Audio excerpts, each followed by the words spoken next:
ಎಲ್ಲರಿಗೂ ನಮಸ್ತೆ. ನಾನು ಈ ಕ್ಲಾಸಲ್ಲಿ ಆಸ್ ಪರ್ ನ್ಯೂ ಸಿಲೆಬಸ್ ಹೊಸ ಸಿಲೆಬಸ್ ಪ್ರಕಾರ ಮಾಡೆಲ್ ಕ್ವಶನ್ ಪೇಪರ್ ನಂಬರ್ 20 ಇದ್ರ ಮೇಲೆ 20 ಲೆಕ್ಕನ ಸಾಲ್ವ್ ಮಾಡಿಸ್ತಾ ಇದ್ದೀನಿ. ಫಸ್ಟ್ ಕ್ವಶನ್ ನೋಡಿ. ಫಸ್ಟ್ ಕ್ವಶನಲ್ಲಿ ಈ ರೀತಿ ನಂಬರ್ ಸೀರೀಸ್ ಕೊಟ್ಬಿಟ್ಟು ನೆಕ್ಸ್ಟ್ ನಂಬರ್ ಫೈಂಡ್ ಔಟ್ ಮಾಡಿ ಅಂತ ಕೇಳಿದ್ದಾರೆ. ಆಯಿತಾ, ಯಾವುದೇ ಒಂದು ನಂಬರ್ ಸೀರೀಸ್ ಕೊಟ್ಟಾಗ ಫಸ್ಟ್ ಸ್ಟೆಪ್ ಏನು ಮಾಡಿ ಅಂದರೆ ಈ ನಂಬರ್ದು ಡಿಫರೆನ್ಸ್ ಫೈಂಡ್ ಔಟ್ ಮಾಡಿ.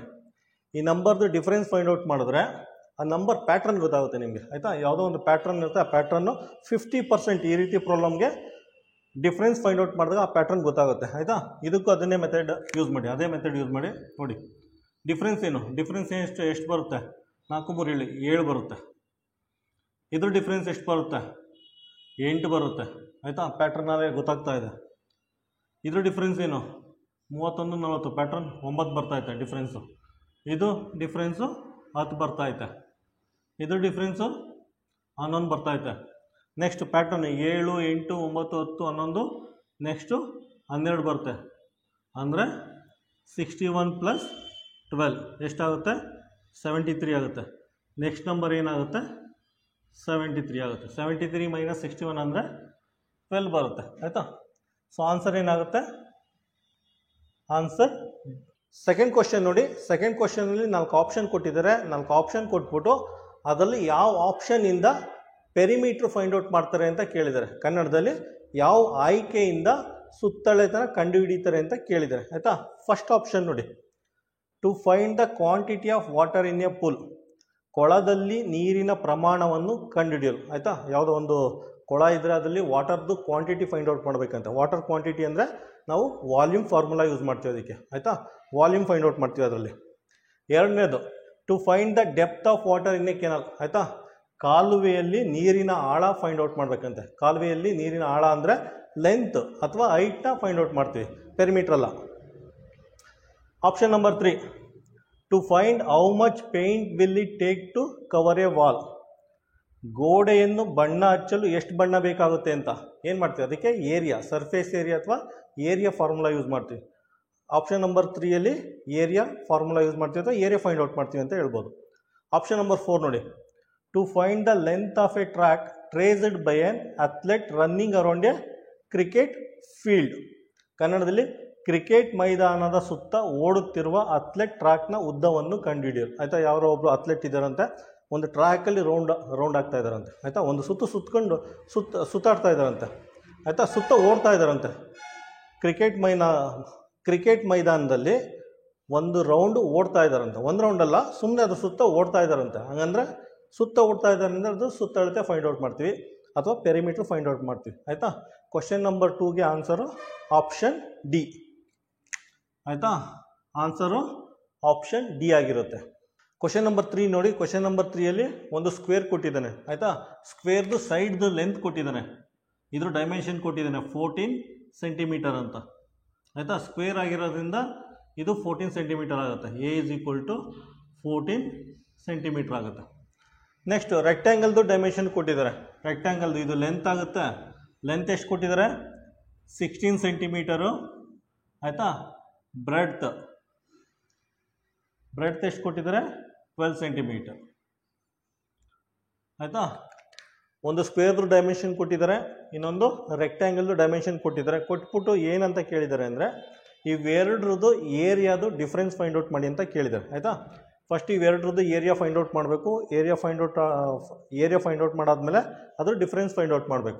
ಫಸ್ಟ್ ಸ್ಕ್ವೇರ್ದು ಏರಿಯಾ ಏನು ಫಾರ್ಮುಲಾ? ಎ × ಎ, 14 × 14 ಆಗುತ್ತೆ. ಆಯಿತಾ, 14 × 14 ಆಗುತ್ತೆ. ಎಷ್ಟಾಗುತ್ತೆ? 196 ಸೆಂಟಿಮೀಟರ್ ಸ್ಕ್ವೇರ್ ಆಗುತ್ತೆ. ನೆಕ್ಸ್ಟ್ ಇದ್ರದ್ದು ರೆಕ್ಟ್ಯಾಂಗಲ್ದು ಫಾರ್ಮುಲಾ ಎಲ್ × ಬಿ. ಎಲ್ ಅಂದರೆ 16 ಸೆಂಟಿಮೀಟರು, ಬಿ ಅಂದರೆ 12 ಸೆಂಟಿಮೀಟರ್. ಎಷ್ಟು ಬರುತ್ತೆ ಇದು ಫೈಂಡ್ ಔಟ್ ಮಾಡಿದ್ರೆ? 192 ಸೆಂಟಿಮೀಟರ್ ಸ್ಕ್ವೇರ್ ಬರುತ್ತೆ. ಆಯಿತಾ, ಎರಡರದ್ದು ಏರಿಯಾ ಫೈಂಡ್ ಔಟ್ ಮಾಡಿದ್ದೀವಿ. ಇದು ರೆಕ್ಟ್ಯಾಂಗಲ್ದು ಏರಿಯಾ, ಇದು ಸ್ಕ್ವೇರ್ದು ಏರಿಯಾ. ಇದ್ರ ಡಿಫ್ರೆನ್ಸ್ ಫೈಂಡ್ ಔಟ್ ಮಾಡಬೇಕಂತೆ. ಡಿಫ್ರೆನ್ಸ್ ಅಂದರೆ ಏನು ಮಾಡಿ ಅಂದರೆ 196 ಸೆಂಟಿಮೀಟರ್ ಸ್ಕ್ವೇರಲ್ಲಿ 192 ಮೈನಸ್ ಮಾಡಿ, 6ರಲ್ಲಿ 2 ಕಳೆದ್ರೆ 4 ಬರುತ್ತೆ ಅಲ್ಲಿ. ಆಯಿತಾ, ಆನ್ಸರ್ ಏನು ಬರುತ್ತೆ? 4 ಸೆಂಟಿಮೀಟರ್ ಸ್ಕ್ವೇರ್. ಆನ್ಸರು ಡಿ ಆಗಿರುತ್ತೆ. Answer D. ಕ್ವಶನ್ ನಂಬರ್ 4 ನೋಡಿ. ಕ್ವಶನ್ ನಂಬರ್ 4ಅಲ್ಲಿ ಈ ರೀತಿ ಒಂದು ಜಾಮಿಟ್ರಿ ಕೊಟ್ಟಿದ್ದಾನೆ. ಈ ರೀತಿ ಒಂದು ಜಾಮಿಟ್ರಿ ಕೊಟ್ಬಿಟ್ಟು ಅದರಲ್ಲಿ ಎಕ್ಸ್ ವ್ಯಾಲ್ಯೂ ಕೊಟ್ಟಿದ್ದಾನೆ. ಎಕ್ಸ್ ಇದೆಯಲ್ಲ, ಇದ್ರ ವ್ಯಾಲ್ಯೂ ಕೊಟ್ಟಿದ್ದಾನೆ. ಎಕ್ಸ್ ಈಕ್ವಲ್ ಟು 25 ಡಿಗ್ರಿ ಅಂತ ಕೊಟ್ಬಿಟ್ಟು ವೈ ವ್ಯಾಲ್ಯೂ ಫೈಂಡ್ ಔಟ್ ಮಾಡಿ ಅಂತ ಕೇಳಿದ್ದಾನೆ. ಆಯಿತಾ, ಎಕ್ಸ್ ವ್ಯಾಲ್ಯೂ ಕೊಟ್ಟಿದ್ದಾನೆ. ಎಕ್ಸ್ ವ್ಯಾಲ್ಯೂ ಕೊಟ್ಬಿಟ್ಟು ಎಕ್ಸ್ ವ್ಯಾಲ್ಯೂನ 25 ಡಿಗ್ರಿ ಅಂತ ಕೊಟ್ಟಿದ್ದಾನೆ. ಕೊಟ್ಬಿಟ್ಟು ವೈ ವ್ಯಾಲ್ಯೂನ ಫೈಂಡ್ ಔಟ್ ಮಾಡಿ ಅಂತ ಕೇಳಿದ್ದಾರೆ. ಆಯಿತಾ, ಯಾವುದೇ ಒಂದು ಸ್ಟ್ರೈಟ್ ಲೈನು ನೋಡಿ, ಇದೆಲ್ಲ ಗೊತ್ತಿದೆ ನಮಗೆ. ಯಾವುದೇ ಒಂದು ಸ್ಟ್ರೈಟ್ ಲೈನು ಈ ಆ್ಯಂಗಲ್ ಇದೆಯಲ್ಲ, ಇದೇನಾಗುತ್ತೆ 180 ಡಿಗ್ರಿ ಇರುತ್ತೆ. ಆಯಿತಾ, ಅಥವಾ ಹಿಂಗಾರು ಮಾಡ್ಕೋಬೋದು ನಾವು. ಯಾವುದಾದ್ರು ಸ್ಟ್ರೈಟ್ ಲೈನ್ದು ಆ್ಯಂಗಲ್ಲು 180 ಡಿಗ್ರಿ ಇರುತ್ತೆ. ಸೊ ಇದನ್ನು ಆ್ಯಡ್ ಮಾಡಿ ಏನಾಗುತ್ತೆ, 2y plus 5 degree, 2y plus 5 degree, ಆಯಿತಾ, plus 3x equal to 180 degree. ಆಯಿತಾ, ಈ ರೀತಿ ಬರ್ಕೊಳ್ಳಿ. ಬರ್ಕೊಂಡು ಸಿಂಪ್ಲಿಫೈ ಮಾಡಿ. ಇದೇನಾಗುತ್ತೆ ನೋಡಿ, 2y plus 5 plus 3, X value ಕೊಟ್ಟಿದ್ದಾರೆ ಅವರೇ. ಎಕ್ಸ್ ವ್ಯಾಲ್ಯೂ ಏನಿದೆ 25 ಅಂತೆ. 25 ಹಾಕ್ಕೊಳ್ಳಿ, ಈಕ್ವಲ್ ಟು 180 ನೋಡಿ. 2y ಪ್ಲಸ್ 5 ಪ್ಲಸ್ 25 3ಲಿ 75 ಈಕ್ವಲ್ ಟು 180 ಡಿಗ್ರಿ. ಆಯಿತಾ, ಇವೆರಡು ಆ್ಯಡ್ ಮಾಡಿ 2y ಪ್ಲಸ್ 80 ಡಿಗ್ರಿ ಆಗುತ್ತೆ. ಇವೆರಡನ್ನೂ ಆ್ಯಡ್ ಮಾಡಿದ್ರೆ 80 ಡಿಗ್ರಿ ಆಗುತ್ತೆ. 180 ಡಿಗ್ರಿ ಅಂತ ಬರ್ಕೊಳ್ಳಿ. ನೆಕ್ಸ್ಟು 2y 80 ಆ ಕಡೆ ಹೋದರೆ 180 ಮೈನಸ್ 80 ಆಗುತ್ತೆ. ಆಯಿತಾ, next 2y is equal to 180 80 ಕೇಳಿದ್ರೆ 100 ಆಗುತ್ತೆ. ಆಯಿತಾ, ಗೊತ್ತಾಗುತ್ತೆ y is equal to 50 degree ಅಂತ ಡೈರೆಕ್ಟಾಗಿ ಬರುತ್ತೆ. ಬೇಡ ಅಂದರೆ ಸಾಲ್ವ್ ಮಾಡಿ ನೋಡಿ. 2y is equal to 100 degree, y is equal to 100/2, y is equal to 50 degree ಆಗುತ್ತೆ. y is equal to 50 degree ಬರುತ್ತೆ. ಈ ವ್ಯಾಲ್ಯೂ 50 ಡಿಗ್ರಿ ಆಗುತ್ತೆ. ಆನ್ಸರ್ ಏನಾಗುತ್ತೆ, ಆನ್ಸರ್ ಬಿ. ಆನ್ಸರ್ ಬಿ ಅಂತ ಮಾರ್ಕ್ ಮಾಡಿ. ಕ್ವಶನ್ ನಂಬರ್ 5 ನೋಡಿ. ಕ್ವಶನ್ ನಂಬರ್ 5ಅಲ್ಲಿ ಏನು ಕೊಟ್ಟಿದ್ದಾನೆ ಅಂದರೆ, ಒಂದು ರೈಟ್ ಆ್ಯಂಗಲ್ ಟ್ರಯಾಂಗಲ್ದು ಡೈಮೆನ್ಷನ್ ಕೊಟ್ಟಿದ್ದಾನೆ. ಆಯಿತಾ, ಅವನು ಕ್ವಶನಲ್ಲಿ ರೈಟ್ ಆ್ಯಂಗಲ್ ಟ್ರಯಾಂಗಲ್ ಅಥವಾ ಕನ್ನಡದಲ್ಲಿ ಲಂಬಕೋನ ತ್ರಿಭುಜ ಅಂದ ತಕ್ಷಣ ಈ ರೀತಿ ಬರ್ಕೊಳ್ಳಿ. ಆಯಿತಾ, ಲಂಬಕೋನ ಅಂದರೆ ಈ ರೀತಿ ಒಂದು ಸ್ಟ್ರೈಟ್ ಲೈನು, ಈ ಥರ ಒಂದು ಹಾರಿಜಾಂಟಲ್ ಲೈನು, ಈ ಥರ ಒಂದು ಇನ್ಕ್ಲೈನ್ಡ್ ಲೈನ್ ಬರ್ಕೊಳ್ಳಿ. ಆಯಿತಾ, ಅದರಲ್ಲಿ ಬೇಸ್ದು ಡೈಮೆನ್ಷನ್ ಕೊಟ್ಟಿದ್ದಾನೆ. Base is equal to 5 centimetre. ಕನ್ನಡದಲ್ಲಿ ಇದನ್ನು ಪಾದ ಅಂತ ಹೇಳ್ತಾರೆ. ಆಯಿತಾ, ಪಾದದ ಅಳತೆ. ನಮ್ಮ ಕಾಲ್ದಿಲ್ಲ ಪಾದ, ನಮ್ಮದು ಕಾಲ್ದು ಪಾದ ಇಲ್ಲ, ಸೇಮ್ ಅದೇ ಥರ ಇದು ಕಾಲ್ ಪಾದ. ಆಯಿತಾ, ಬೇಸ್ ಈಕ್ವಲ್ ಟು 5 ಸೆಂಟಿಮೀಟರ್ ಅಂತ ಕೊಟ್ಟಿದ್ದಾರೆ. ಐಪಾಟನಸ್ ಈಕ್ವಲ್ ಟು 13 ಸೆಂಟಿಮೀಟರ್ ಅಂತ ಹೇಳಿದ್ದಾರೆ. ಕನ್ನಡದಲ್ಲಿ ವಿಕರ್ಣ. ವಿಕರ್ಣ ಅಂದರೆ ಇದು. ಆಯಿತಾ, ಈಗ ಇದ್ರದ್ದು ಏರಿಯಾ ಫೈಂಡ್ ಔಟ್ ಮಾಡಬೇಕಂತೆ. ಏರಿಯಾ ಯಾವ ರೀತಿ ಫೈಂಡ್ ಔಟ್ ಮಾಡ್ತೀರಾ? ಏರಿಯಾದೇನು ಫಾರ್ಮುಲಾ ಇರೋದು? Area is equal to half into base into height. ಆಯಿತಾ, ಕನ್ನಡದಲ್ಲಿ ಅರ್ಧ ಇಂಟು ನೋಡಿ, ಕನ್ನಡದಲ್ಲಿ ಬರೀತೀನಿ. ಕನ್ನಡದಲ್ಲಿ ಅರ್ಧ ಇಂಟು ಪಾದ ಇಂಟು ಎತ್ತರ.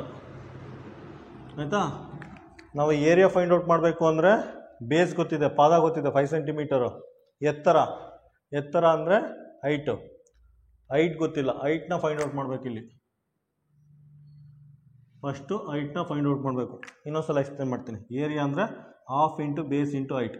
ಹಾಫ್ ಇಂಟು ಬೇಸ್ ಬೇಸ್ ಗೊತ್ತಿದೆ, ಪಾದ 5 ಸೆಂಟಿಮೀಟರ್. ಎತ್ತರ ಹೈಟ್ ಅಂದರೆ ಎತ್ತರ, ಹೈಟ್ ಗೊತ್ತಿಲ್ಲ. ಫಸ್ಟು ಹೈಟ್ನ ಫೈಂಡ್ ಔಟ್ ಮಾಡಬೇಕು. ಇದಕ್ಕೆ ಪೈಥಾಗರಸ್ ಥಿಯರಮ್ ಯೂಸ್ ಮಾಡಿ. ಪೈಥಾಗರಸ್ ಥಿಯರಮ್ ಅಂದರೆ ಏನಾಗುತ್ತೆ, ಇದಿದೆ ನೋಡಿ. ಒಂದು ಇದ್ರ ಡೈಮೆನ್ಷನ್ ಇದೆಯಲ್ಲ, ಅದನ್ನು c² ಅಂತ ಬರ್ಕೊಳ್ಳಿ. a² ಪ್ಲಸ್ b² ಅಂತ ಬರ್ಕೊಳ್ಳಿ. ಇದು ಫಾರ್ಮುಲಾ, ಜನರಲ್ ಫಾರ್ಮುಲಾ. ಅಥವಾ ನೀವು ಡೈರೆಕ್ಟಾಗಿ ಹೈಪಾಟನಸ್ ಸ್ಕ್ವೇರ್ ಇದೆಯಲ್ಲ, ವಿಕರ್ಣ, ಇದ್ರ ಸ್ಕ್ವೇರ್ ಮಾಡಿ 13 ಸೆಂಟಿಮೀಟರ್ ಬರುತ್ತೆ. ಪುನಃ ಯಾವ್ದಾದ್ರು ಒಂದು ಡೈಮೆನ್ಷನ್ ತೊಗೊಳ್ಳಿದು 5 ಸೆಂಟಿಮೀಟರ್, 5² ಬರುತ್ತೆ. ಆಯಿತಾ, ಹೈಟು h² ಅಂತ ಬರ್ಕೊಳ್ಳಿ. ಆಯಿತಾ, h ಅಥವಾ ನೀವು ಇಷ್ಟ ಏನಾದ್ರು ಬರ್ಕೊಳ್ಳಿ. ಆಯಿತಾ, 13² ಪ್ಲಸ್ 5² ಪ್ಲಸ್ h².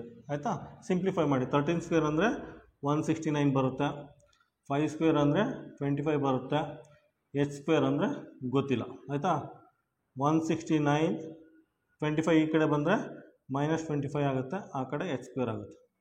169ನಲ್ಲಿ 25 ಕಳೆದ್ರೆ 144 ಆಗುತ್ತೆ, ಇದು h² ಆಗುತ್ತೆ ಆಯಿತಾ. ಇದನ್ನು ಏನಂತ ಬರ್ಕೋಬೋದು, 12 × 12 ಅಂತ ಬರ್ಕೋಬೋದು. ಇದನ್ನು h × h ಅಂತ ಬರ್ಕೋಬೋದು.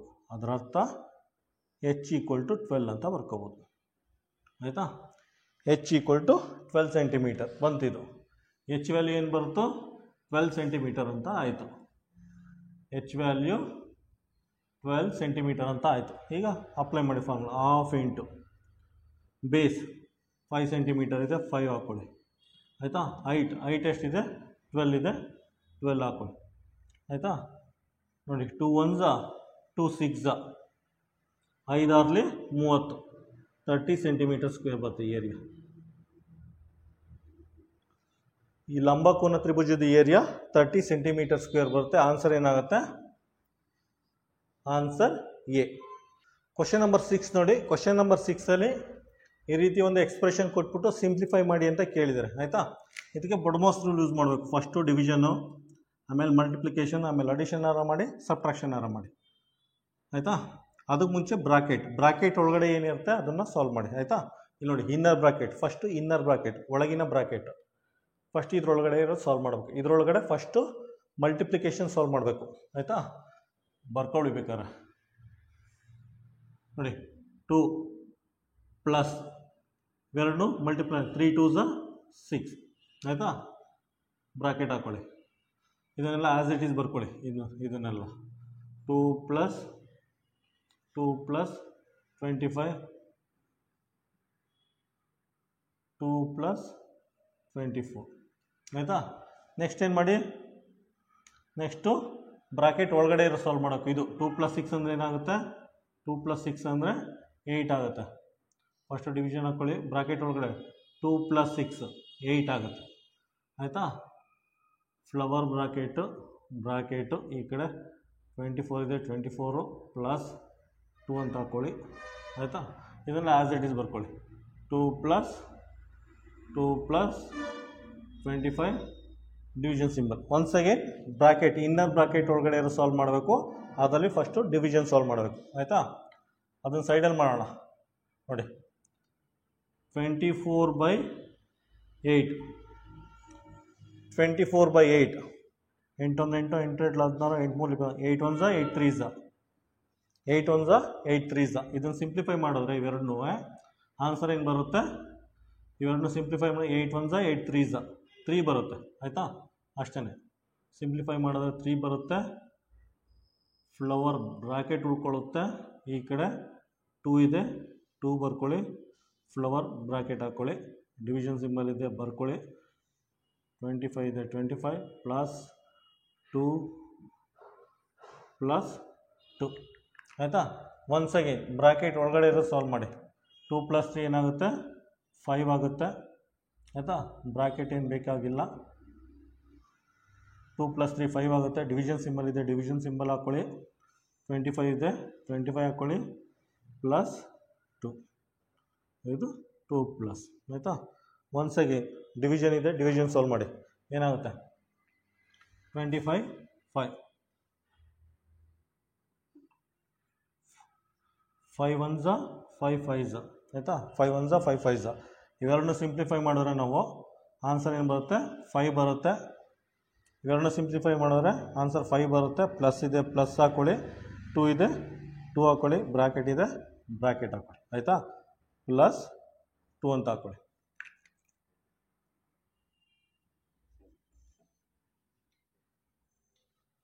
ನೋಡಿ ಇದೇನಾಗುತ್ತೆ, 5 + 2 7 ಆಗುತ್ತೆ. 2 ಇದೆ, 2 ಬರ್ಕೊಳ್ಳಿ. 7 + 2 ಏನಾಗುತ್ತೆ, 9 ಬರುತ್ತೆ ಆಯಿತಾ. ಫೈನಲ್ ಆನ್ಸರ್ ನಮಗೆ 9 ಬರುತ್ತೆ ಸಿಂಪ್ಲಿಫೈ ಮಾಡಿದ್ರೆ. ಆನ್ಸರ್ ಏನಾಗುತ್ತೆ, ಆನ್ಸರ್ ಡಿ. ಕ್ವಶನ್ ನಂಬರ್ 7 ನೋಡಿ. ಕ್ವಶನ್ ನಂಬರ್ 7ಅಲ್ಲಿ ಏನು ಕೊಟ್ಟಿದ್ದಾನೆ ಅಂದರೆ, ಯಾವುದೋ ಒಂದು ವಸ್ತುನ 1450 ರೂಪಾಯಿಗೆ ಮಾರಿದಾಗ ಪ್ರಾಫಿಟ್ ಆಗುತ್ತಂತೆ ಆಯಿತಾ. ಅದೇ ವಸ್ತುನ 1280 ರೂಪಾಯಿ ಮಾರಿದಾಗ ಲಾಸ್ ಆಗುತ್ತಂತೆ ಆಯಿತಾ. ಆ ಪ್ರಾಫಿಟ್ಟು ಮತ್ತು ಲಾಸು ಸೇಮ್ ವ್ಯಾಲ್ಯೂ ಇರುತ್ತಂತೆ. ಹಾಗಾದರೆ ಆ ವಸ್ತುವಿನ ಕೊಂಡ ಬೆಲೆ ಫೈಂಡ್ ಔಟ್ ಮಾಡಿ ಅಂತ ಕೇಳಿದ್ದಾರೆ. ಇಂಗ್ಲೀಷಲ್ಲಿ ಆ ವಸ್ತುವಿನ ಕಾಸ್ಟ್ ಪ್ರೈಸ್ನ ಫೈಂಡ್ ಔಟ್ ಮಾಡಿ ಅಂತ ಕೇಳಿದ್ದಾರೆ. ಇನ್ನೊಂದ್ಸಲ ಎಕ್ಸ್ಪ್ಲೈನ್ ಮಾಡ್ತೀನಿ ನೋಡಿ. ಯಾವುದೋ ಒಂದು ವಸ್ತುನ 1450 ರೂಪಾಯಿಗೆ ಮಾರಿದಾಗ ಪ್ರಾಫಿಟ್ ಸಿಗುತ್ತಂತೆ ಆಯಿತಾ. ಅದೇ ವಸ್ತುನ ₹1280 ಮಾರಿದಾಗ ಲಾಸ್ ಆಗುತ್ತಂತೆ ಆಯಿತಾ. ಈ ಪ್ರಾಫಿಟು ಮತ್ತು ಲಾಸ್ ಇದೆಯಲ್ಲ ಎರಡು ಈಕ್ವಲ್ ಇರುತ್ತಂತೆ. ಪ್ರಾಫಿಟ್ ಈಕ್ವಲ್ ಟು ಲಾಸ್, ಲಾಭ ಈಕ್ವಲ್ ಟು ನಷ್ಟ, ಇವೆರಡದು ಸೇಮ್ ವ್ಯಾಲ್ಯೂ ಇರುತ್ತಂತೆ. ಹಾಗಾದರೆ ಆ ವಸ್ತುವಿನ ಕಾಸ್ಟ್ ಪ್ರೈಸ್ ಫೈಂಡ್ ಔಟ್ ಮಾಡಿ ಅಂತ ಕೇಳಿದರೆ ಆಯಿತಾ. ಆ ವಸ್ತುವಿನ ಕೊಂಡ ಬೆಲೆನ ಫೈಂಡ್ ಔಟ್ ಮಾಡಿ ಅಂತ ಕೇಳಿದ್ದಾರೆ. ಯಾವ ರೀತಿ ಫೈಂಡ್ ಔಟ್ ಮಾಡ್ತೀರಾ ನೋಡಿ, ಸಿಂಪಲಾಗಿ ಇದಕ್ಕೆ ಯಾವುದೇ ಫಾರ್ಮುಲಾ ನೆನ್ಪಿಟ್ಕೋಬೇಡಿ, ಜಸ್ಟು ಕಾಮನ್ ಸೆನ್ಸ್ ಯೂಸ್ ಮಾಡಿ ಆಯಿತಾ. ಜಸ್ಟ್ ಸಾಮಾನ್ಯವಾಗಿ ಯೋಚನೆ ಮಾಡಿ ನೋಡಿ. ಸೆಲ್ಲಿಂಗ್ ಪ್ರೈಸ್ ಬರ್ಕೊಳ್ಳಿ, ಈ ಕಡೆನೂ ಸೆಲ್ಲಿಂಗ್ ಪ್ರೈಸ್ ಬರ್ಕೊಳ್ಳಿ ಆಯಿತಾ. ಜಸ್ಟು ಸಾಮಾನ್ಯವಾಗಿ ಯೋಚನೆ ಮಾಡಿ ಆಯಿತಾ. ಕಾಸ್ಟ್ ಪ್ರೈಸ್ ಬರ್ಕೊಳ್ಳಿ, ಈ ಕಡೆನೂ ಕಾಸ್ಟ್ ಪ್ರೈಸ್ ಬರ್ಕೊಳ್ಳಿ. ಈಗ ನೋಡಿ ಪ್ರಾಫಿಟ್ ಯಾವಾಗ ಸಿಗುತ್ತೆ ನಮಗೆ? ಪ್ರಾಫಿಟ್ ಯಾವಾಗ ಸಿಗುತ್ತೆ? ಕಾಸ್ಟ್ ಪ್ರೈಸ್ಗಿಂತ ಜಾಸ್ತಿ ದುಡ್ಡು ಮಾರಿದ್ರೆ ಆಯಿತಾ. ಅಸಲು ಬೆಲೆಗಿಂತ ಜಾಸ್ತಿ ದುಡ್ಡು ಮಾರಿದ್ರೆ ನಮಗೆ ಪ್ರಾಫಿಟ್ ಆಗುತ್ತೆ ಆಯಿತಾ. ಅಸಲು ಬೆಲೆಗಿಂತ ಜಾಸ್ತಿ ದುಡ್ಡು ಮಾಡಿದ್ರೆ ಪ್ರಾಫಿಟ್ ಆಗುತ್ತೆ. ಲಾಸ್ ಯಾವಾಗ ಆಗುತ್ತೆ ನಮಗೆ? ಲಾಸ್ ಯಾವಾಗ ಆಗುತ್ತೆ? ಅಸಲು ಬೆಲೆಗಿಂತ ಕಾಸ್ಟ್ ಪ್ರೈಸ್ಗಿಂತ ಕಡಿಮೆ ಬೆಲೆಗೆ ಮಾರಿದಾಗ ಲಾಸ್ ಆಗುತ್ತೆ ಆಯಿತಾ. ಕಾಸ್ಟ್ ಪ್ರೈಸ್ಗಿಂತ ಕಡಿಮೆ ಬೆಲೆಗೆ ಮಾರಿದಾಗ ಲಾಸ್ ಆಗುತ್ತೆ, ಅಥವಾ ಆ ವಸ್ತುವಿನ ಕೊಂಡ ಬೆಲೆಗಿಂತ ಕಡಿಮೆ ದುಡ್ಡು ಮಾರಿದಾಗ ಲಾಸ್ ಆಗುತ್ತೆ. ಫಾರ್ಮುಲಾ ಈ ರೀತಿ ನೆನ್ಪಿಟ್ಕೊಳ್ಳಿ ನೀವು ಆಯಿತಾ. ನೆಕ್ಸ್ಟ್ ನೋಡಿ, ಸೆಲ್ಲಿಂಗ್ ಪ್ರೈಸ್ ಏನು ಕೊಟ್ಟಿದ್ದೇನೆ ಅವನು? ಇದರಲ್ಲಿ ಸೆಲ್ಲಿಂಗ್ ಪ್ರೈಸ್ ನೋಡಿ, ಸೆಲ್ಲಿಂಗ್ ಪ್ರೈಸು 1450 ಬರ್ಕೊಳ್ಳಿ, 1450 ಕಾಸ್ಟ್ ಪ್ರೈಸು ಆಯಿತಾ, ಪ್ಲಸ್ ಪಿ ಅದು ಕೊಟ್ಟಿಲ್ಲ. ನೆಕ್ಸ್ಟು ಸೆಲ್ಲಿಂಗ್ ಪ್ರೈಸು, ಇದ್ರ ಸೆಲ್ಲಿಂಗ್ ಪ್ರೈಸ್ ಎಷ್ಟಿದೆ? Selling price last selling price 1280 cost price minus L ಆಯಿತಾ. ನೋಡಿ ಇದು ಸೆಲ್ಲಿಂಗ್ ಪ್ರೈಸು, ಇದು ಎರಡು ಸೆಲ್ಲಿಂಗ್ ಪ್ರೈಸು, ಇದು ಸೆಲ್ಲಿಂಗ್ ಪ್ರೈಸು, ಇದು ಸೆಲ್ಲಿಂಗ್ ಪ್ರೈಸು. ಈ ಸೆಲ್ಲಿಂಗ್ ಪ್ರೈಸ್ ಯಾವಾಗ? ಪ್ರಾಫಿಟ್ ಆದಾಗ ಸೆಲ್ಲಿಂಗ್ ಪ್ರೈಸ್. ನೋಡಿ ಪ್ರಾಫಿಟ್ ಆದಾಗ ಸೆಲ್ಲಿಂಗ್ ಪ್ರೈಸು. ಈ ಸೆಲ್ಲಿಂಗ್ ಪ್ರೈಸ್ ಯಾವಾಗ? ಲಾಸ್ ಆದಾಗ ಸೆಲ್ಲಿಂಗ್ ಪ್ರೈಸು, ಲಾಸ್ ಆದಾಗ ಸೆಲ್ಲಿಂಗ್ ಪ್ರೈಸ್. ಇಲ್ಲಿ ಲಾಸ್ ಆದಾಗ ಸೆಲ್ಲಿಂಗ್ ಪ್ರೈಸ್ ಆಯಿತಾ. ಈಗ ನೋಡಿ ಅವನೇನು ಕೊಟ್ಟಿದ್ದಾನೆ? ಪ್ರಾಫಿಟ್ ಈಕ್ವಲ್ ಟು ಲಾಸ್ ಅಂತ ಕೊಟ್ಟಿದ್ದಾನೆ ಆಯಿತಾ. ಪ್ರಾಫಿಟ್ ಈಕ್ವಲ್ ಟು ಲಾಸ್ ಅಂತ ಕೊಟ್ಟಿದ್ದಾನೆ. ಅದಕ್ಕೇನು ಮಾಡಿ ಅಂದರೆ 1450 ಕಾಸ್ಟ್ ಪ್ರೈಸ್ ಈ ಕಡೆ ತೊಗೊಳ್ಳಿ, ಸಿ ಪಿ ಆಗುತ್ತೆ, ಈ ಕಡೆ ಪಿ ಅಂತ ಬರ್ಕೊಳ್ಳಿ ಆಯಿತಾ. ಸಿ ಪಿ ಈ ಕಡೆ ಬಂದೆ, ಕಾಸ್ಟ್ ಪ್ರೈಸ್ ಈ ಕಡೆ ಬಂದರೆ ಮೈನಸ್ ಸಿ ಪಿ ಆಗುತ್ತೆ, ಪಿನ ಈ ಕಡೆ ಬರ್ಕೊಳ್ಳಿ. ಈ ಕಡೆನೂ ಹಂಗೆ ಮಾಡಿ 1280 ಆಯಿತಾ. ಒಂದು ಕೆಲಸ ಮಾಡಿ, ಇದನ್ನು ಒಂದೇ ಸ್ಟೆಪ್ಪಲ್ಲಿ ಮೈನಸ್ ಎಲ್ನ ಈ ಕಡೆ ತೊಗೊಳ್ಳಿ, ಪ್ಲಸ್ ಎಲ್ ಆಗುತ್ತೆ ಆಯಿತಾ. ಕಾಸ್ಟ್ ಪ್ರೈಸು ಅಲ್ಲೇ ಇದೆ, 1280ನ ಆ ಕಡೆ ತೊಗೊಳ್ಳಿ, ಮೈನಸ್ 1280 ಆಗುತ್ತೆ ಆಯಿತಾ. ನಮಗೆಲ್ಲ ಗೊತ್ತಿದೆ, ಇಲ್ಲೇ ಕೊಟ್ಟಿದ್ದಾನೆ ಪ್ರಾಫಿಟ್ ಈಕ್ವಲ್ ಟು ಲಾಸ್ ಆಯಿತಾ.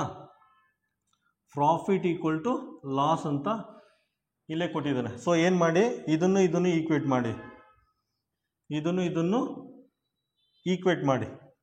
ಅಂದರೆ 1450 minus cost price equal to cost price minus 1280 ಆಯಿತಾ. ಪ್ರಾಫಿಟು ಲಾಸು ಎರಡು ಸಮ ಇರೋದ್ರಿಂದ ಇದನ್ನು ಈಕ್ವೇಟ್ ಮಾಡ್ತಾ ಇದ್ದೀವಿ. 1450 minus C P equal to C P minus 1280 ಆಯಿತಾ. ನೋಡಿ ಈ ಸಿ ಪಿನ ಆ ಕಡೆ ಕಳಿಸಿ, 1450 ಮೈನಸ್ 1280 ಈ ಕಡೆ ಬದಲಿ ಪ್ಲಸ್ ಆಗುತ್ತೆ, ಮೈನಸ್ 1280 ಈ ಕಡೆ ಬಂದರೆ ಪ್ಲಸ್ ಆಗುತ್ತೆ 1280 ಆಯಿತಾ. ನೋಡಿ ಈ cost price minus C P ಆ ಕಡೆ ಹೋದರೆ ಪ್ಲಸ್ ಸಿ ಪಿ ಆಗುತ್ತೆ. ಇದು C P as it is ಬರ್ಕೊಳ್ಳಿ, ಮೈನಸ್ ಸಿ ಪಿ ಆ ಕಡೆ ಹೋದರೆ ಪ್ಲಸ್ ಸಿ ಪಿ ಆಗುತ್ತೆ ಆಯಿತಾ. ಇಲ್ಲಿ ನೋಡ್ಕೊಳ್ಳಿ. ಅದಾದಮೇಲೆ ಇಲ್ಲಿ ಸಾಲ್ವ್ ಮಾಡ್ತೀವಿ, ಇದನ್ನೇ ತೊಗೊಂಡು ಇಲ್ಲಿ ಸಾಲ್ವ್ ಮಾಡ್ತೀವಿ. ಇವೆರಡನ್ನೂ ಆ್ಯಡ್ ಮಾಡಿ 1450 ಮತ್ತು 1280 ಎರಡು ಆ್ಯಡ್ ಮಾಡಿದ್ರೆ ನಮಗೆ 2730 ಬರುತ್ತೆ. 2730 ಇವೆರಡನ್ನೂ ಆ್ಯಡ್ ಮಾಡಿದ್ರೆ ನಮಗೆ 2730 ಬರುತ್ತೆ. C P plus C P ಏನಾಗುತ್ತೆ? 2CP ಆಗುತ್ತೆ ಆಯಿತಾ ಕಾಸ್ಟ್ ಪ್ರೈಸು. ಈಗ 2730 2 ಈ ಕಡೆ ಬರುತ್ತೆ, ಕಾಸ್ಟ್ ಪ್ರೈಸ್ ಇದಾಗುತ್ತೆ. ಡಿವೈಡೆಡ್ ಬೈ 2 ಮಾಡಿದ್ರೆ ಏನು ಬರುತ್ತೆ? ಕಾಸ್ಟ್ ಪ್ರೈಸು 1365 ಬರುತ್ತೆ, 1365 ಆಗುತ್ತೆ ಆಯಿತಾ. ಇದನ್ನು ಭಾಗ ಮಾಡಿದ್ರೆ 1365 ಬರುತ್ತೆ ಕಾಸ್ಟ್ ಪ್ರೈಸ್. ಆನ್ಸರ್ ಏನಾಗುತ್ತೆ? Answer D. ಕ್ವಶನ್ ನಂಬರ್ 8 ನೋಡಿ. ಕ್ವಶನ್ ನಂಬರ್ 8ಅಲ್ಲಿ ಏನು ಕೇಳಿದ್ದಾನೆ ಅಂದರೆ, ಈ ರೀತಿ 4 ಆಪ್ಷನ್ ಕೊಟ್ಟಿದ್ದಾನೆ. ಈ ರೀತಿ 4 ಆಪ್ಷನ್ ಕೊಟ್ಬಿಟ್ಟು ಇದರಲ್ಲಿ ಯಾವ ನಂಬರ್ಗೆ 27ನ ಆ್ಯಡ್ ಮಾಡಿದ್ರೆ ಆ ನಂಬರು ರಿವರ್ಸ್ ಆಗುತ್ತೆ ಅಂತ ಕೇಳಿದ್ದೇನೆ ಆಯಿತಾ. ನೋಡಿ ಇದಕ್ಕೆ ಆ್ಯಡ್ ಮಾಡಿ, 27 ಆ್ಯಡ್ ಮಾಡಿದ್ರೆ ಏನಾಗುತ್ತೆ, ಇದು 63 ಆಗುತ್ತೆ ಆಯಿತಾ. ಇಲ್ಲಿ ನೋಡಿ 36 ಇದ್ದದ್ದು 63 ಆಗುತ್ತೆ ಆಯಿತಾ, ರಿವರ್ಸ್ ಆಗುತ್ತೆ. 36 ಇದ್ದದ್ದು 63 ರಿವರ್ಸ್ ಆಗುತ್ತೆ ಆಯಿತಾ. ಆಪ್ಷನ್ ಏನು ಬರುತ್ತೆ, ಆಪ್ಷನ್ ಡಿ ಬರುತ್ತೆ. ಇದಕ್ಕೆಲ್ಲ ಆ್ಯಡ್ ಮಾಡಿ, ಬೇರೆ ಬೇರೆ ಬರುತ್ತೆ, ರಿವರ್ಸ್ ಆಗಲ್ಲ ನಿಮಗೆ. ಇದಕ್ಕೆ ಆ್ಯಡ್ ಮಾಡಿ, ಇದಕ್ಕೆ ಆ್ಯಡ್ ಮಾಡಿ, ಮತ್ತು ಇದಕ್ಕೂ ಆ್ಯಡ್ ಮಾಡಿ. ಇದನ್ನು ಆ್ಯಡ್ ಮಾಡಿದ್ರೆ 59 ಬರುತ್ತೆ. 32 + 27 59 ಬರುತ್ತೆ. 24 + 27 ಇದೆಷ್ಟು ಬರುತ್ತೆ, 51 ಬರುತ್ತೆ. 42 + 27 69 ಬರುತ್ತೆ. ನೋಡಿ ರಿವರ್ಸ್ ಆಗಿಲ್ಲ, ರಿವರ್ಸ್ ಆಗಿಲ್ಲ, ರಿವರ್ಸ್ ಆಗಿಲ್ಲ, ಇದೊಂದೇ ಆಗಿದ್ದು. 36 ಇದ್ದದ್ದು 63 ಆಗಿದೆ ಆಯಿತಾ. Option D is the correct answer. Question number 9 ನೋಡಿ. ಕ್ವಶನ್ ನಂಬರ್ 9ನಲ್ಲಿ ಏನು ಕೇಳಿದ್ದಾನೆ ಅಂದರೆ, ಈ ರೀತಿ 4 ಡಿಜಿಟ್ ಕೊಟ್ಟಿದ್ದಾನೆ ಆಯಿತಾ. ಈ ರೀತಿ 5371 ಅಂತ 4 ಡಿಜಿಟ್ ಕೊಟ್ಬಿಟ್ಟು ಇದರಲ್ಲಿ ಮ್ಯಾಕ್ಸಿಮಮ್ ನಂಬರ್ ಅತಿ ದೊಡ್ಡ ಸಂಖ್ಯೆ, ಮಿನಿಮಮ್ ನಂಬರ್ ಅತಿ ಚಿಕ್ಕ ಸಂಖ್ಯೆ ಎರಡನ್ನೂ ಫೈಂಡ್ ಔಟ್ ಮಾಡಿಬಿಟ್ಟು ಅದ್ರ ಡಿಫ್ರೆನ್ಸ್ ಫೈಂಡ್ ಔಟ್ ಮಾಡಬೇಕಂತೆ ಆಯಿತಾ. ಫಸ್ಟು ಮ್ಯಾಕ್ಸಿಮಮ್ ಅಂದರೆ 7531 ಇದು ಮ್ಯಾಕ್ಸಿಮಮ್ ನಂಬರ್ ಆಗುತ್ತೆ. ಮಿನಿಮಮ್ ಏನಾಗುತ್ತೆ, ಉಲ್ಟಾ ಬರ್ಕೊಳ್ಳಿ, 1357 ಆಗುತ್ತೆ ಆಯಿತಾ. ಡಿಫ್ರೆನ್ಸ್ ಫೈಂಡ್ ಔಟ್ ಮಾಡಿ, ಏನು ಬರುತ್ತೆ, 6174 ಬರುತ್ತೆ ಡಿಫ್ರೆನ್ಸ್ ಆಯಿತಾ. ಫಸ್ಟು ಮ್ಯಾಕ್ಸಿಮಮ್ ನಂಬರ್ ಬರ್ಕೊಳ್ಳಿ, ಮಿನಿಮಮ್ ನಂಬರ್ ಬರ್ಕೊಳ್ಳಿ, 4 ಡಿಜಿಟ್ದು ಡಿಫ್ರೆನ್ಸ್ ಫೈಂಡ್ ಔಟ್ ಮಾಡಿ, 6174 ಬರುತ್ತೆ. ಆನ್ಸರ್ ಏನಾಗುತ್ತೆ, ಆನ್ಸರ್ ಸಿ. ಕ್ವಶನ್ ನಂಬರ್ 10 ನೋಡಿ. ಕ್ವಶನ್ ನಂಬರ್ 10ನಲ್ಲಿ ಏನು ಕೇಳಿದ್ದಾನೆ ಅಂದರೆ, ಒಂದು ಡೆಸಿಮಲ್ ನಂಬರ್ ಕೊಟ್ಬಿಟ್ಟು ಅದ್ರ ಪರ್ಸೆಂಟೇಜ್ ಫೈಂಡ್ ಔಟ್ ಮಾಡಿ ಅಂತ ಕೇಳಿದ್ದಾನೆ. ಇಲ್ಲಿ ನೋಡಿ, ಯಾವುದೇ ಒಂದು ಡೆಸಿಮಲ್ ನಂಬರು ಅಥವಾ ಯಾವುದೇ ಒಂದು ಫ್ರ್ಯಾಕ್ಷನ್ನು, ಯಾವುದೇ ಒಂದು ಡೆಸಿಮಲ್ ನಂಬರು ಅಥವಾ ಯಾವುದೇ ಒಂದು ಫ್ರ್ಯಾಕ್ಷನ್ ಈ ರೀತಿ ನಂಬರ್ ಕೊಟ್ಬಿಟ್ಟು ಇದು ಪರ್ಸೆಂಟೇಜ್ ಫೈಂಡ್ ಔಟ್ ಮಾಡಿ ಅಂದರೆ ನೀವು ಡೈರೆಕ್ಟಾಗಿ 100ರಿಂದ ಮಲ್ಟಿಪ್ಲೈ ಮಾಡಿಬಿಟ್ಟು ಫೈನಲ್ ಆನ್ಸರ್ ತೊಗೊಳ್ಳಿ ಅಷ್ಟೇ. ಇದಕ್ಕೂ ಅಷ್ಟೇ, ಡೈರೆಕ್ಟು 100ರಿಂದ ಮಲ್ಟಿಪ್ಲೈ ಮಾಡಿ. ಮಲ್ಟಿಪ್ಲೈ ಮಾಡಿದ್ರೆ ಏನಾಗುತ್ತೆ ನೋಡಿ, 2 0 ಇದೆ ಅಂದರೆ ಈ ಡೆಸಿಮಲ್ ಪಾಯಿಂಟು ಈ ಕಡೆ ಶಿಫ್ಟ್ ಆಗುತ್ತೆ. 1 2 ಡಿಜಿಟ್ ಆದಮೇಲೆ ಇಲ್ಲಿ ಶಿಫ್ಟ್ ಆಗುತ್ತೆ ನೋಡಿ. 5701 2 0 ಇದೆ, 2 0 ಇದೆ ಅಂದರೆ ಈ ಡೆಸಿಮಲ್ ಪಾಯಿಂಟು 1 2 ಡಿಜಿಟ್ ಇಲ್ಲಿ ಶಿಫ್ಟ್ ಆಗುತ್ತೆ. ಇಲ್ಲಿದ್ದು ಇಲ್ಲಿ ಬರುತ್ತೆ ಅಂದರೆ ಇಲ್ಲಿ ಬರುತ್ತೆ ಆಯಿತಾ. ಪರ್ಸೆಂಟ್ ಅಂತ ಹಾಕೊಳ್ಳಿ, ಇದು ಆನ್ಸರ್. ಆನ್ಸರ್ ಏನಾಗುತ್ತೆ, ಆನ್ಸರ್ ಸಿ. ಕ್ವಶನ್ ನಂಬರ್ 11 ನೋಡಿ. ಕ್ವಶನ್ ನಂಬರ್ 11ನಲ್ಲಿ ಈ ರೀತಿ 4 ಆಪ್ಷನ್ ಕೊಟ್ಟಿದ್ದಾನೆ. ಈ ರೀತಿ 4 ಆಪ್ಷನ್ ಕೊಟ್ಬಿಟ್ಟು ಯಾವ ಆಪ್ಷನ್ನು ಈಕ್ವಲ್ ಇದೆ ಅಂತ ಕೇಳಿದ್ದಾನೆ ಆಯಿತಾ. ನೋಡಿ ನಂಬರ್ ಎಲ್ಲ ಇಲ್ಲಿ 9 1s 9 2s ಆಯಿತಾ, 1/2 ಬರುತ್ತೆ. ಈ ಕಡೆ 36 1s 36 2s ಇಲ್ಲೂ 1/2 ಬರುತ್ತೆ ಆಯಿತಾ. ಆಪ್ಷನ್ ಸಿ 1/2 1/2 ಇವೆರಡು ಫ್ರ್ಯಾಕ್ಷನ್ ಮಾತ್ರ ಈಕ್ವಲ್ ಇದೆ. ಸೊ ಇದಕ್ಕೆ ಕ್ವಶನ್ ನಂಬರ್ 11ಗೆ ಆನ್ಸರ್ ಏನಾಗುತ್ತೆ, ಆನ್ಸರ್ ಸಿ ಅಂತ ಮಾರ್ಕ್ ಮಾಡಿ. ಇದ್ಯಾವುದು ಈಕ್ವಲ್ ಬರೋಲ್ಲ ನೋಡಿ, ಇದ್ಯಾವುದು ಡಿವೈಡ್ ಆಗಲ್ಲ. ಇದು ಯಾವ ನಂಬರಿಂದನೂ ಡಿವೈಡ್ ಆಗಲ್ಲ. ಈ ಕಡೆ 25 ಇದೆ, 12 ಇದೆ. ಇದು ಅಷ್ಟೇ, ಇದು ಡಿವೈಡ್ ಆಗುತ್ತೆ. ಇದು ಡಿವೈಡ್ ಆದರೆ 7 1s 2 7s 2 1s 2 2s 7/12 ಬರುತ್ತೆ, 7/8 ಬರುತ್ತೆ ನೋಡಿ. 7/8 7/12 ಬರುತ್ತೆ. ಈಕ್ವಲ್ ಅಲ್ಲ ಇದು ನೋಡಿ, ಇದು ಈಕ್ವಲ್ ಆಗಲ್ಲ. ಇದು 3ಇಂದ ಡಿವೈಡ್ ಆಗುತ್ತೆ. 3 2s 3 3s 2/3 ಬರುತ್ತೆ, 24/25 ಬರುತ್ತೆ. ಬೇರೆ ಯಾವುದೂ ನಿಮಗೆ ಈಕ್ವಲ್ ಸಿಗಲ್ಲ. ಸೊ ಆಪ್ಷನ್ ಸಿ ಅಂತ ಮಾರ್ಕ್ ಮಾಡಿ. ಕ್ವಶನ್ ನಂಬರ್ 12 ನೋಡಿ. ಕ್ವಶನ್ ನಂಬರ್ 12ಅಲ್ಲಿ ಏನು ಕೇಳಿದ್ದಾನೆ ಅಂದರೆ, unit digit of product of first 6 even number, ಕನ್ನಡದಲ್ಲಿ ಮೊದಲ 6 ಸಮಸಂಖ್ಯೆಯ ಗುಣಲಬ್ಧದ ಬಿಡಿ ಸ್ಥಾನದ ಬೆಲೆ ಏನು ಅಂತ ಕೇಳಿದ್ದಾನೆ ಆಯಿತಾ. ಫಸ್ಟ್ ಏನು ಮಾಡಿ, ಫಸ್ಟ್ 6 ಈವನ್ ನಂಬರ್ ಮೊದಲ 6 ಸಮಸಂಖ್ಯೆನ ಬರ್ಕೊಳ್ಳಿ. ಫಸ್ಟು 2 4 6 8 10 ಮತ್ತು 12 ಆಗುತ್ತೆ ಆಯಿತಾ. ಇದು ಫಸ್ಟ್ 6 ಈವನ್ ನಂಬರು, ಮೊದಲ 6 ಸಮಸಂಖ್ಯೆಗಳು. ನೆಕ್ಸ್ಟು ಅದರಲ್ಲಿ ಯೂನಿಟ್ ಡಿಜಿಟ್ ಅಥವಾ ಬಿಡಿ ಸ್ಥಾನನ ಮಲ್ಟಿಪ್ಲೈ ಮಾಡಬೇಕಂತೆ. ಇದರಲ್ಲಿ ಏನು ಬಿಡಿ ಸ್ಥಾನ 2 ಬರುತ್ತೆ, ಇದ್ರದ್ದು 4 ಬರುತ್ತೆ, ಇದ್ರದ್ದು 6 ಬರುತ್ತೆ, ಇರೋದೇ 1 8 ಬರುತ್ತೆ, ಇರೋದೇ 1 ಅಂಕೆ. ಅದಕ್ಕೆ ಡೈರೆಕ್ಟಾಗಿ ಬರ್ಕೋತಾ ಇದ್ದೀನಿ. ಇಲ್ಲಿ ನೋಡಿ 10ದು ಬಿಡಿ ಸ್ಥಾನ ಏನಿದೆ, ಬಿಡಿ ಸ್ಥಾನ 0 ಬರುತ್ತೆ. 12ದು ಬಿಡಿ ಸ್ಥಾನ ಏನು ಬರುತ್ತೆ, 2 ಬರುತ್ತೆ ಆಯಿತಾ. ನೋಡಿ 10ನಲ್ಲಿ ಬಿಡಿ ಸ್ಥಾನ ಯೂನಿಟ್ ಪ್ಲೇಸ್ ಅಂದರೆ 0 ಬರುತ್ತೆ, 12ಅಲ್ಲಿ ಬಿಡಿ ಸ್ಥಾನ ಅಂದರೆ 2 ಬರುತ್ತೆ, 2 ಬರ್ಕೊಂಡಿದ್ವಿ ನೋಡಿ. 0 ಜೊತೆಲಿ ಏನು ಮಲ್ಟಿಪ್ಲೈ ಮಾಡೋದು ನಮಗೆ ಫೈನಲ್ ಆನ್ಸರು 0 ಬರುತ್ತೆ, ಕೋಳಿ ಮೊಟ್ಟೆ ಬರುತ್ತೆ ಆಯಿತಾ. ಅದಕ್ಕೆ ಆನ್ಸರ್ ಏನು ಬನ್ನಿ, ಆನ್ಸರ್ ಸಿ. ಕ್ವಶನ್ ನಂಬರ್ 13 ನೋಡಿ. ಕ್ವಶನ್ ನಂಬರ್ 13 ಏನು ಕೇಳಿದ್ದೇನೆ ಅಂದರೆ ಲೈನ್ ಬೈ ಲೈನ್ ಓದ್ಬಿಟ್ಟು ಎಕ್ಸ್ಪ್ಲೇನ್ ಮಾಡ್ತೀನಿ. ಫಸ್ಟ್ ಸೆಂಟೆನ್ಸ್ ನೋಡಿ. ಇನ್ ಎನ್ ಎಕ್ಸಾಮಿನೇಷನ್, ಒಂದು ಎಕ್ಸಾಮಲ್ಲಿ Rishi got 18 marks more than Ganavi ಆಯಿತಾ. Rishi got 18 marks more than Ganavi. Rishi got 18 marks more than Ganavi. Rishi ಗಾನವಿಗಿಂತ 18 ಮಾರ್ಕ್ಸ್ ಜಾಸ್ತಿ ತೆಗೆದಿದ್ದಾರೆ ಆಯಿತಾ. Second sentence, Maya got 10 marks less than Ganavi. Maya got 10 marks less than Ganavi. ಕನ್ನಡದಲ್ಲಿ ಮಾಯಾ ಗಾನವಿಗಿಂತ 10 ಮಾರ್ಕ್ಸ್ ಕಡಿಮೆ ತೆಗೆದಿದ್ದಾರೆ ಆಯಿತಾ. ಈ ರೀತಿ ಬರ್ಕೋಬೇಕು. ಜಾಸ್ತಿ ತೆಗೆದವ್ರೆ ಅಂದರೆ ಪ್ಲಸ್, ಕಡಿಮೆ ತೆಗೆದಿದ್ದಾರೆ ಅಂದರೆ minus. Next sentence, if trio got A total marks of 161 ಅಂದರೆ ಮೂರು ಜನರ ಒಟ್ಟು ಅಂಕಗಳು 161 ಆದರೆ ಮಾಯಾ ಎಷ್ಟು ಮಾರ್ಕ್ಸ್ ತೆಗೆದಿದ್ದಾರೆ, ಮಾಯಿಂದು ಮಾರ್ಕ್ಸ್ ಎಷ್ಟು ಅಂತ ಕೇಳಿದ್ದಾರೆ ಆಯಿತಾ. ಏನು ಮಾಡಿ ಅಂದರೆ ಇದನ್ನು ಸಿಂಪ್ಲಿಫೈ ಮಾಡಿ. ಫಸ್ಟ್ ಏನು ಮಾಡಿ ನೋಡಿ, ರಿಷಿ ಮಾರ್ಕ್ಸು ರಿಷಿ ಜಾಗಕ್ಕೆ ಏನು ಬರ್ಕೊಳ್ಳಿ, G+18 ಅಂತ ಬರ್ಕೊಳ್ಳಿ ಆಯಿತಾ. ರಿಷಿ ಜಾಗಕ್ಕೆ ಇಲ್ಲಿ ನೋಡಿ 6 ಇದೆ. ರಿಷಿ ಮಾಯಾ ಗಾನವಿ 6 ಜಾಗಕ್ಕೆ ಏನಂತ ಬರ್ಕೊಳ್ಳಿ, G+18. 6 ಜಾಗಕ್ಕೆ G+18 ಅಂತ ಬರ್ಕೊಳ್ಳಿ. ನೆಕ್ಸ್ಟು ಮಾಯಾ ಜಾಗಕ್ಕೆ G-10 ಅಂತ ಬರ್ಕೊಳ್ಳಿ. ನೋಡಿ ಎಮ್ ಅಂದರೆ G-10, ಎಮ್ ಅಂದರೆ G-10. ಬೇಕು ಅಂದರೆ ಬ್ರಾಕೆಟ್ ಹಾಕ್ಕೊಳ್ಳಿ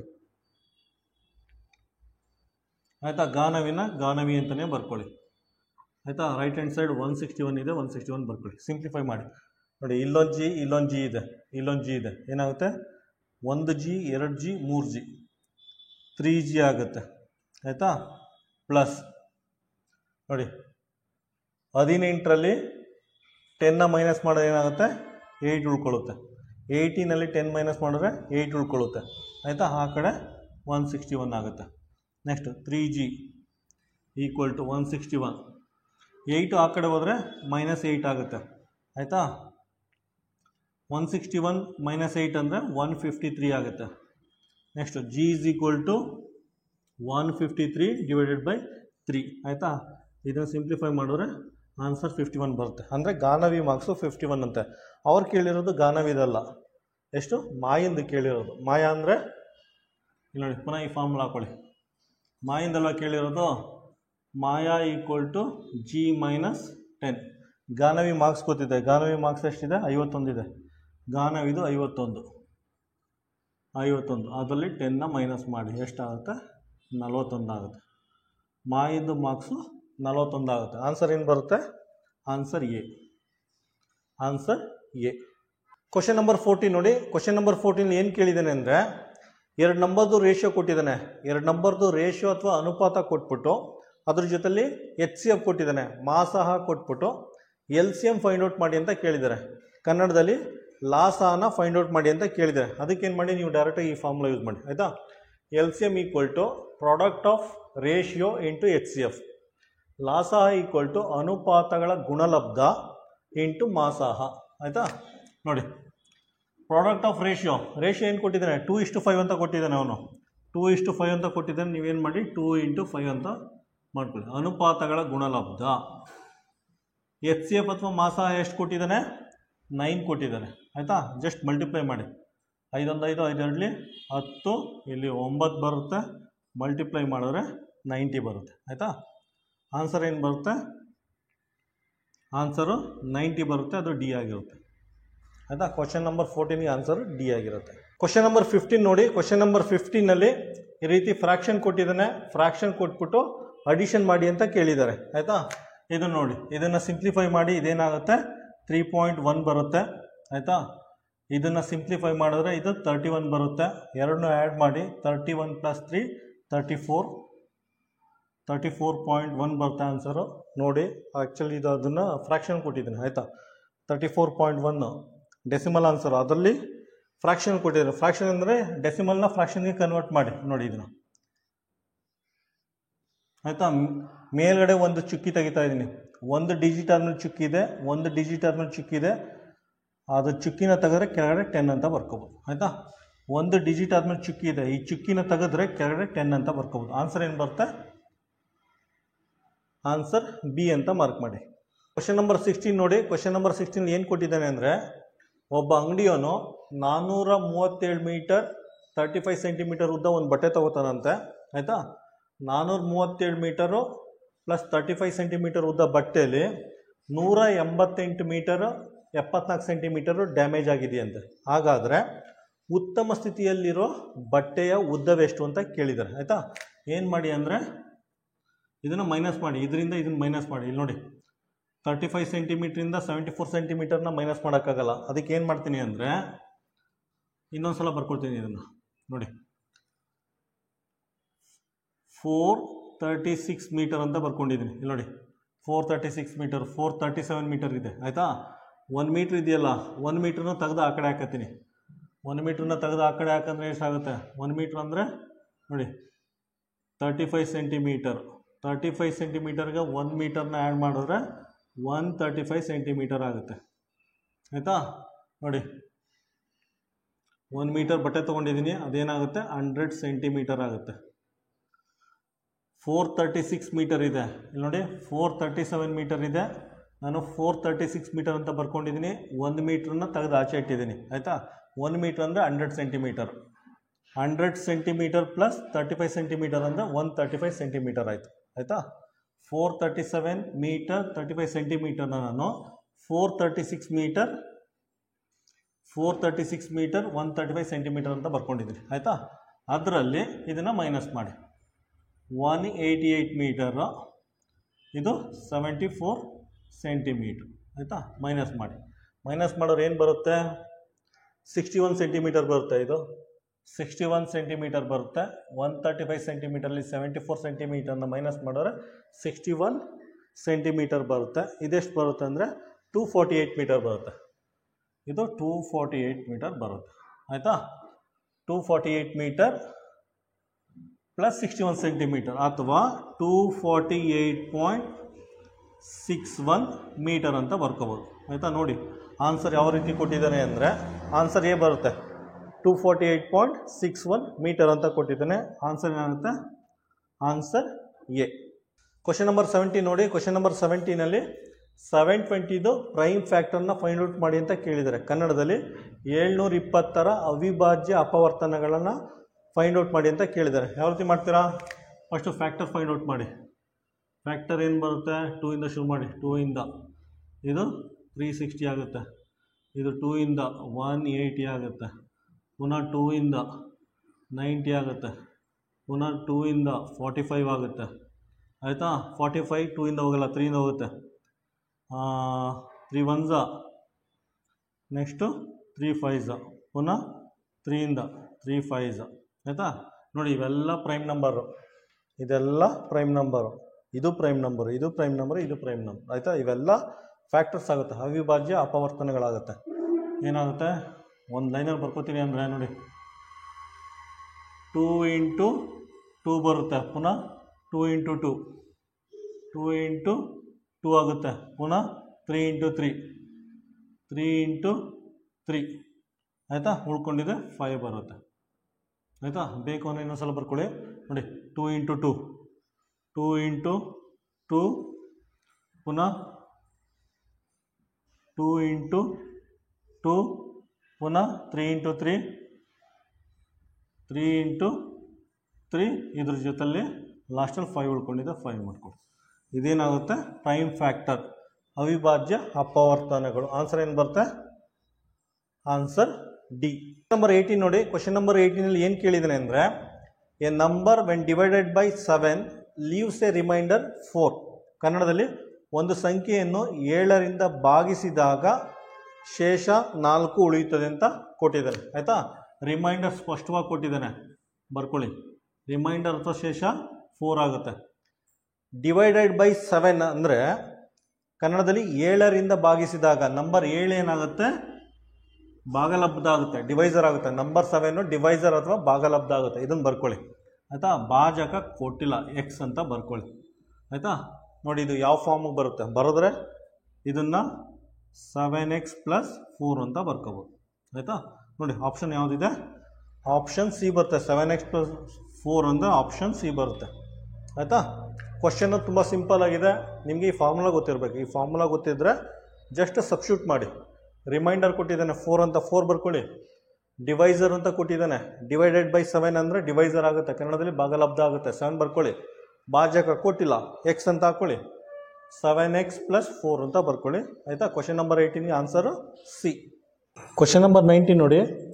ಕ್ವಶನ್ ನಂಬರ್ 19 ಏನು ಕೊಟ್ಟಿದ್ದಾನೆ ಅಂದರೆ ನೋಡಿ, ಯಾವ್ಯಾವ ವರ್ಷದಲ್ಲಿ ಎಷ್ಟೆಷ್ಟು ಪುಸ್ತಕ ಮಾರಿದ್ದಾರೆ ಅನ್ನೋ ಡೀಟೇಲ್ ಕೊಟ್ಟಿದ್ದಾನೆ ಆಯಿತಾ. ಯಾವ್ಯಾವ ವರ್ಷದಲ್ಲಿ ಎಷ್ಟೆಷ್ಟು ಪುಸ್ತಕ ಮಾರಿದ್ದಾರೆ ಅನ್ನೋದನ್ನು ಗ್ರಾಫಲ್ಲಿ ರೆಪ್ರೆಸೆಂಟ್ ಮಾಡಿದ್ದಾರೆ. ಕೊಟ್ಬಿಟ್ಟು 2018, 2019, 2022ರಲ್ಲಿ ಎಷ್ಟು ಪುಸ್ತಕಗಳನ್ನು ಮಾರಾಟ ಮಾಡಲಾಗಿದೆ ಅಂತ ಕೇಳಿದ್ದಾನೆ. ಇಂಗ್ಲೀಷಲ್ಲಿ how many book var sold ಇನ್ 2018, 2019, 2022 ಅಂತ ಕೇಳಿದ್ದಾನೆ ಆಯಿತಾ. ನೋಡಿ ಫಸ್ಟು 2018, ಇದಕ್ಕೆ ನೀವೆಲ್ಲ ಏನು ಮಾಡಿ ಅಂದರೆ ಸ್ಕೇಲ್ ಇಟ್ಕೊಳ್ಳಿ. ಈ ರೀತಿ ಸ್ಕೇಲ್ ಇಟ್ಕೊಳ್ಳಿ, ನೀಟಾಗಿ ಬರುತ್ತೆ ನೋಡಿ. 2018ನಲ್ಲಿ 200 ಬುಕ್ ಸೋಲ್ಡ್ ಮಾಡಿದ್ದಾರೆ ಆಯಿತಾ, 200 ಬುಕ್. ನೆಕ್ಸ್ಟು 2019 ಅಂದರೆ ಇದು 2019 ಎಷ್ಟು ಮಾಡಿದ್ದಾರೆ, 500 ಬುಕ್ಸ್ ಸೋಲ್ಡ್ ಮಾಡಿದ್ದಾರೆ ಆಯಿತಾ. ನೆಕ್ಸ್ಟು 2022 ಅಂದರೆ ಇದು 2022 ಎಷ್ಟು ಬುಕ್ ಸೇಲ್ ಮಾಡಿದ್ದಾರೆ, 600 ಬುಕ್ ಸೇಲ್ ಮಾಡಿದ್ದಾರೆ ಆಯಿತಾ. ಒಟ್ಟು ಎಷ್ಟು ಬುಕ್ ಸೇಲ್ ಮಾಡಿದ್ದಾನೆ ಅಂದರೆ 1300 ಬುಕ್ ಸೇಲ್ ಮಾಡಿದ್ದಾರೆ. ಆನ್ಸರ್ ಏನು ಬರುತ್ತೆ, ಆನ್ಸರ್ ಸಿ. ಕ್ವಶನ್ ನಂಬರ್ 20 ನೋಡಿ. ಕ್ವಶನ್ ನಂಬರ್ 20 ಏನು ಕೇಳಿದ್ದಾನೆ ಅಂದರೆ the average book which sold in 5 years ಅಂತ ಕೇಳಿದ್ದಾನೆ.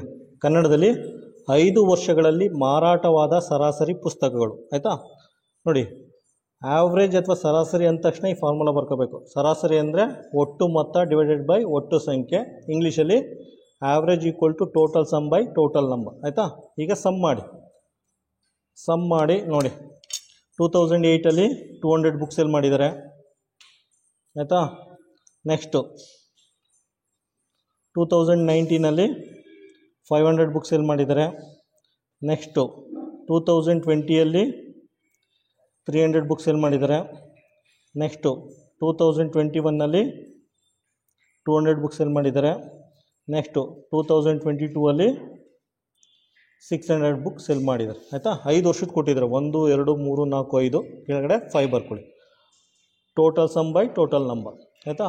ಸಮ್ ಮಾಡಿದ್ರೆ 1800 ಬರುತ್ತೆ, /5 ಮಾಡಿದ್ರೆ 360 ಬರುತ್ತೆ ಆಯಿತಾ. ಆವ್ರೇಜ್ ಎಷ್ಟು ಬರುತ್ತೆ ಅಂದರೆ 360. ಆನ್ಸರ್ ಏನು ಬರುತ್ತೆ, ಆನ್ಸರ್ ಡಿ.